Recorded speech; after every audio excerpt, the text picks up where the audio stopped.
Pour des milliers d'enfants cambodgiens, elle, c'est mamie, lui, c'était papy, décédé il y a un peu plus de 4 mois. À l'heure où ils auraient pu prendre leur retraite, Marie-France et Christian Despalières sont allés au Cambodge et découvrent un jour l'enfer sur Terre. Une décharge fouillée par des centaines d'enfants chiffonniers qui tentent de survivre. Avec leur association pour un sourire d'enfant, en 20 ans, ils en ont sauvé et scolarisé 10 000. Un film et un livre leur est consacré. Marie-France vient d'arriver en France pour aller chercher partout des parrainages pour sauver d'autres enfants encore et encore. Christian avait 59 ou 60 ans quand on est parti. On avait voyagé pas mal avec nos enfants. On avait fait 2 fois un voyage d'1 an et demi et 1 an en camping-car avec nos 4 enfants. Et bon voilà, on s'imaginait pas effectivement attendre que les jours passent et on avait envie de faire quelque chose, mais de faire quelque chose d'utile. Et bon, on a été servis. C'était c'était une bouillie parce qu'on était pendant la saison des pluies. Tous ces rejets constituaient une bouillie pleine de verre qui sentait l'horreur. C'était vraiment indescriptible. L'odeur prenait à la gorge. C'était terrible à voir. C'était des amas de détritus à moitié décomposés ou sous le soleil, bon, la chaleur, une odeur qui prenait la gorge, une odeur infecte, et puis surtout des centaines d'enfants qui travaillaient là-dedans. Pieds nus, mains nues, qui enfonçaient jusqu'aux genoux dans les ordures. Et il y en avait qui mangeaient là-dedans. Les bulldozers, ils repoussaient les ordures, et puis s'il y avait quelqu'un là, ils s'arrêtaient pas toujours. Et ça, c'était vraiment...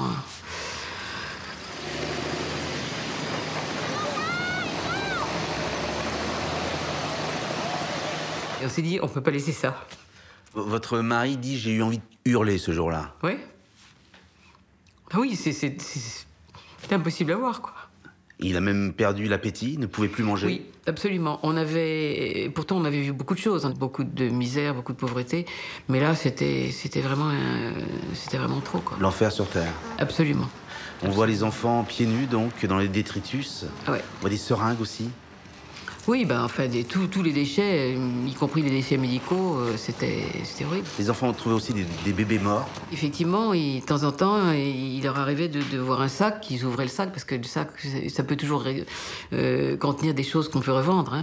Donc, ils ouvraient le sac et ils trouvaient dedans un bébé mort, que dont les parents s'étaient débarrassés parce qu'ils ne pouvaient pas le nourrir. On s'est dit, on peut pas laisser ça, il faut faire quelque chose.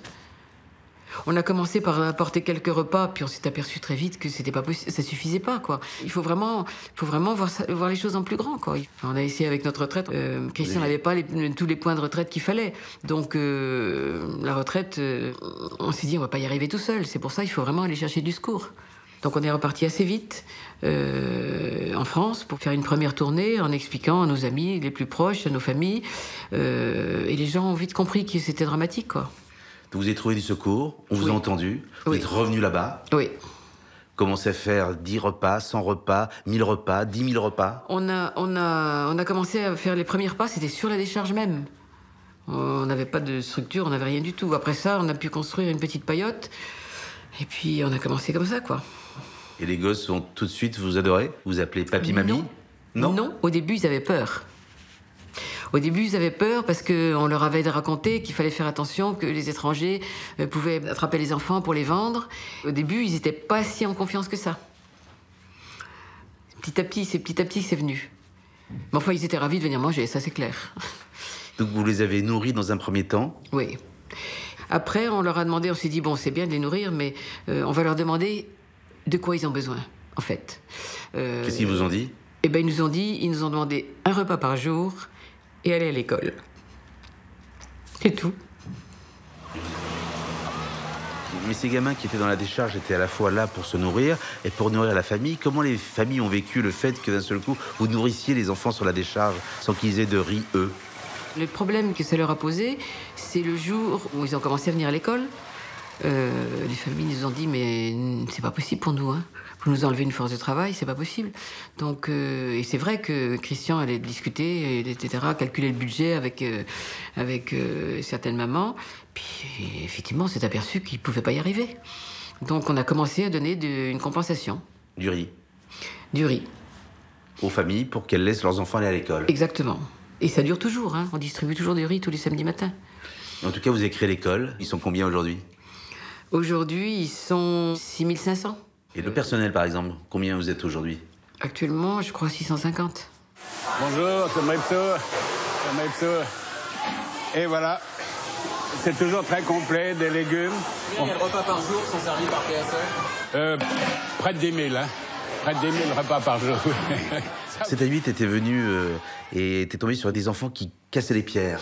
Des enfants qui, effectivement, cassaient les pierres à longueur de journée, sous le soleil, sans ombre, sans rien du tout. Et effectivement, 7 à 8 avait filmé un petit garçon qui s'appelle Kun Sokun. Qu'est-ce qu'il est devenu? Eh bien, il est toujours chez nous. Il passe son brevet cette année. On sait ce que vous leur avez apporté à ces enfants. Qu'est-ce qu'ils vous ont apporté à vous? Oh ben nous, j'allais pas dire une raison de vivre. Je sais pas si on avait besoin d'une raison de vivre, mais enfin, je veux dire, c'est... ils nous apportent énormément d'affection, de reconnaissance, enfin, c'est un bonheur. Ils vous appellent papy et mamie, donc ils vous appelaient... Ah oui, ouais. Parce qu'ils voulaient nous appeler papa-maman au début. Puis on s'est dit, papa-maman, on n'a peut-être plus l'âge. Puis il y en avait qui avaient aussi des familles, hein, donc il n'y avait pas de raison. Donc on a dit papy et mamie. Mais maintenant, tout le monde nous appelle... Même la reine nous appelle papy et mamie. La reine vous appelle papy et mamie? Oui. La reine, d'ailleurs, est venue sur le... Reine est venue, oui. Votre histoire est maintenant connue dans le monde entier. Vous avez eu un film qui vous était consacré, un livre qui vous est consacré. Il paraît que votre mari, une fois qu'il a vu le film et le livre, a dit « Je peux partir ». Oui. Il est parti. Oui. Il y a au mois de septembre, fin septembre. Et il a dit, voilà, j'ai fait ce que j'avais à faire. Je peux partir. Et vous vous retrouvez toute seule à la tête de l'association. Oui.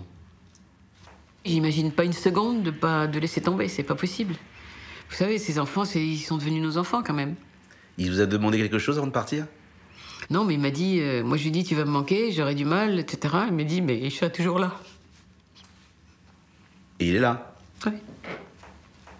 C'est que Christian, votre mari, a voulu qu'une partie de ses cendres soit dispersée sur l'ancienne décharge? Oui, ils aimaient beaucoup. Et on l'a fait. Il y avait des milliers de personnes qui sont venues à ses obsèques. On a parlé de 16 000 personnes. Il y a des gens qui me disent même qu'il y avait plus que ça. Mais oui, c'était très impressionnant. Christian était dans un cercueil en verre au départ. Les gens sont venus se recueillir et lui rendre hommage pendant 48 heures. Et ça, il ne le savait pas. Il ne le savait pas parce que je crois qu'il n'aurait pas accepté. Il voulait quelque chose de très simple, en fait.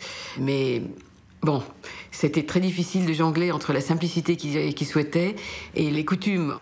Mais ce qu'il y a encore de plus remarquable dans votre générosité, c'est que votre mari et vous ne mettez jamais en avant. Votre film s'appelle Les Pépites, mais c'est vous les pépites. Non, c'est pas nous les pépites. Les pépites, c'est... Mais non, les pépites, c'est les enfants qui étaient englués dans la misère, dans la décharge, etc. Et quand vous les nettoyez, c'est un peu une image, hein, mais bon, et ça devient comme de l'or, quoi. De quoi vous êtes le plus fier? De les voir avec un métier, père de famille, mener une vie normale, quoi. C'est... Quand on se souvient d'où ils viennent et ce qu'ils sont devenus maintenant, mais c'est fabuleux. Et est-ce qu'on se dit on a réussi sa vie lorsqu'on a fait des choses aussi magnifiques? Au moins, je sais pas si on a réussi, mais au moins on n'a pas perdu complètement son temps, quoi. Et... Vous savez, quand on a été à la retraite, on s'était dit, si on peut ramener le sourire sur le visage d'un enfant, on n'aura pas perdu notre temps. Et là, combien d'enfants, là? 10 000 pour le moment.